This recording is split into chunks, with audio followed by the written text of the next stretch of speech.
Right, so for months, Israeli cargo moved through Greek ports. Israeli cruise ships docked on its islands, and the government told the public it was just business.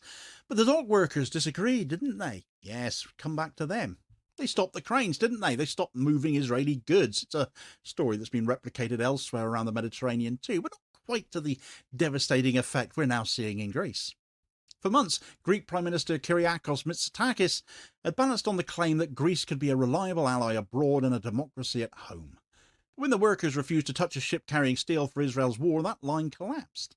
The state that has now lengthened the working day and banned protests around Parliament can no longer claim to speak for the nation. The dockers didn't issue a manifesto, they did something even harder. They withdrew consent. And what began as protests about Israel a few months ago have now grown into something so much wider. And yet the dock workers remain at the heart of it all. In a country sold as stable and compliant, that single act exposed who really runs Greece and who it now answers to. It's a lesson other states and other ordinary people could perhaps take some inspiration from. Right, so if we cast our minds back a few months, all of this started on the docks at Piraeus, didn't it? Not in Parliament. For months, the Greek government had treated its ports as something like neutral ground, somewhere business could carry on, all while Israel's war in Gaza raged on their television screens just across the water. A lot of Israeli business goes through their ports, critical Mediterranean hubs as those Greek ports are. But that pretense ended back in July, when dock workers refused to unload an Israeli-linked vessel carrying military-grade steel, because they knew what it was going to be used for. The cranes froze above the ship and stayed still. The refusal was recorded, verified, very much public. I covered the story at the time.